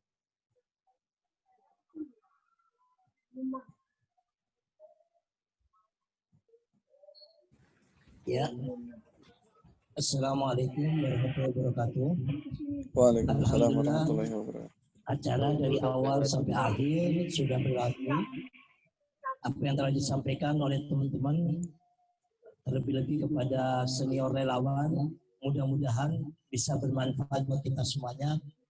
Dan acara ini dari A sampai Z direkam dan akan kita sampaikan kepada pihak istana, mudah-mudahan bisa jadikan perhatian. Closing statement dari kami, bagaimana kita semua para relawan ini, kayak Gus mulai 2012 bergerak sampai 2014, ya kan gitu. Bahkan sampai detik ini pun tetap juga masih menjadi seperti dulu kan gitu. Jadi kiai pinggiran. Nah, bagaimana teman-teman relawan yang besar yang punya link ke istana, hendaklah jangan egois kan begitu. Apalagi di TKM ini kan ada data. Nah, dari tulisan yang beredar bahwa ada ratusan ribu sembako atas nama relawan Jokowi. Nah, itu bisalah dibagi dengan klaster A, B, C. Relawan yang besar A, masing-masing umpamanya dapat berapa? Nah, dapat 1000-an kan itu. Relawan B, kelompok B dapat 500, relawan C dapat 100. insya Allah meskipun nominal daripada sembako ini kecil, akan tetapi apabila relawan diperhatikan, kondisi yang sangat super bahaya semacam ini, ada kelompok orang yang hendak menggulingkan Presiden Jokowi di tengah jalan. Nah, ini karena kita semua relawan merasa diuangake, maka turut serta benar-benar memiliki kepada Presiden Jokowi ini. Sehingga siapapun yang menyenggol Presiden Jokowi, maka kami siap untuk menghadapinya. Akan tetapi apabila segelintir kelompok relawan yang dapat, yang lainnya hanya disuruh melihat saja, ya, yang ada di medsos, yang ada di Facebook dan begitu. Ini yang menjadikan keikhlasan kadang itu menjadi kesel kan gitu. Kita sebenarnya bukan tidak ikhlas, tidak kan gitu. Cuman keikhlasan itu harus dibarengi dengan keadilan. Demikian mungkin konsisten dari kami. Sebenarnya intinya bukan pada ini saja. Untuk next bagaimana relawan Jokowi ini semuanya supaya bisa diperhatikan. Bukan jangan loh lagi, ya. Demikian mungkin konsentrasi dari kami. Dan yang paling akhir, inti utamanya, mari sama-sama kita jaga NKRI dan Pancasila kita dari rongrongan kelompok-kelompok yang mengatasnamakan agama, yang bertopengkan agama, yang mana mereka bekerja sama dengan orang-orang yang sakit hati, yang kalah dalam pilpres, yang belum move on, yang konglomerat hitam, mengatasnamakan agama untuk menggulingkan presiden kita yang sah, maka kita siap rawi-rawi rantas, malang-malang putung untuk membelanya. Terima kasih. Mari agar acara ini bermanfaat dan berkah buat kita semuanya, kita tutup dengan doa. Mohon kepada Allah Ta'ala sesuai dengan keyakinan teman-teman semuanya, ya, tidak ada kekuatan sedasar doa. Mari kita angkat tangan kita, mohon kepada Allah, mohon kepada Tuhan Yang Maha Esa. Semoga Indonesia tetap dijaga oleh Allah. Semoga Presiden Jokowi dan Kiai Haji Ma'ruf Amin tetap diberi kekuatan oleh Allah memimpin bangsa ini lebih baik. Amin. Allahumma amin. Bismillahirrahmanirrahim. Allahumma lakal hamdu syukran ya Allah wa lakal manu fadla wa anta rabbana haqqa wa nahnu abiduka riqqa wa anta lam tazal dzalika ahla. Allahumma ya muyassir kulla asir wa ya jabir kulla kasir wa ya muqawwi kulla dha'if wa ya ma'mana kulla mahis. Ya Allah, ya Tuhan kami, segala puja dan pujian yang milik-Mu ya Allah, segala keagungan hanya keagungan-Mu ya Allah, segala hanya kemuliaan-Mu ya Allah. Ya Allah, ya Tuhan kami, saat ini kami bangsa Indonesia dan seluruh umat di dunia Kau uji ya Allah, Kau coba ya Allah dengan adanya pandemi COVID-19 ini ya Allah, sehingga manusia sebanyak yang kehilangan akal pikirannya, banyak yang kehilangan ekonominya, hanya orang-orang yang kuat imannya yang tetap berharap kepadamu ya Allah. Ya Allah, ya Tuhan kami, di saat pandemi semacam ini ya Allah, ada sekelompok manusia, ada sekelompok orang yang hendak mau merongrong presiden kami ya Allah. Jagalah Indonesia kami ya Allah, jagalah Indonesia kami ya Allah dari keserakaan orang-orang yang rakus haus akan kekuasaan ini ya Allah. Jagalah presiden kami Pak Jokowi dan Kiai Haji Ma'ruf Amin ya Allah, agar tetap teguh, agar tetap ikhlas, agar tetap pada siratal mustaqim memimpin bangsa dan negeri ini ya Allah. Ya Allah, ya musallibal qulub, ya Allah yang menetapkan hati dan membolak-balikkan hati manusia, bolak-balikkan hati orang yang benci kepada bangsa ini agar menjadi cinta ya Allah, membolak-balikan hati orang yang haus akan kekuasaan, tamak akan kekuasaan, agar bisa menjadi orang yang sabar, yang bisa menunggu hingga 2024 nanti ya Allah. Ya Allah, jagalah bangsa dan negeri ini ya Allah. Kau berikan rahmat berkah buat bangsa dan negeri ini dengan kekayaan alam, dengan kekayaan segala anugerah yang ada di negeri ini ya Allah. Berikanlah kekayaan hati dan pikiran kepada bangsa Indonesia ini ya Allah, sehingga dapat mensyukuri nikmat dan anugerah yang kau titipkan, yang kau berikan pada bangsa dan negeri kami yang kaya raya ini, ya Allah. Rabbana inna hadha du'a, inilah doa dan munajat kami, ya Allah. Jagalah negeri kami, ya Allah. Jagalah negeri kami, ya Allah. Jangan sampai terjadi huru-hara karena ujian pandemi COVID-19 ini, ya Allah. Kami menangis, ya Allah, melihat di Amerika hanya karena satu segelintir orang, akan tapi karena kondisi semacam ini bisa menjadi meluas kemana-mana. Jangan sampai itu terjadi pada negeri kami Indonesia, ya Allah. Jagalah Indonesia, ya Allah. Jagalah Presiden Jokowi dan Kiai Haji Ma'ruf Amin, ya Allah. Rabbana atina fid dunya hasanah wa fil akhirati hasanah wa qina adzabannar wa akhiru da'watina alhamdulillahi rabbil alamin. Amin ya rabbal alamin. Terima kasih kami ucapkan kepada Gus Soleh yang telah memberikan closing statement dan juga doa akhir dari kegiatan kita pada hari ini. Semoga kegiatan kita hari ini diridhoi dan juga bermanfaat untuk kita semua. Sebelumnya kami mohon kepada seluruh peserta untuk ikut menyanyikan lagu Padamu Negeri yang akan dipimpin oleh Bunda Melani dari TUJ Foundation. Pada Bunda Melani kami persilahkan menyanyikan lagu Padamu Negeri. Ya? Apanya? Ya. Ayo nyanyi lagi Padamu Negeri. Suaranya di ini aja di unmute nggak apa-apa. Bunda Melani boleh silakan pimpin Padamu Negeri. Di sana kan rame-rame Bunda, jadi kedengaran suaranya lebih enak. Oh gitu ya? Iya. 1, 2, 3.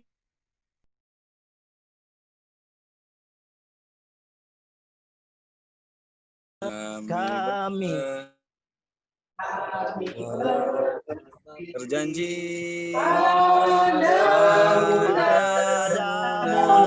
negeri, kami berbakti padamu negeri, kami mengabdi bagimu negeri,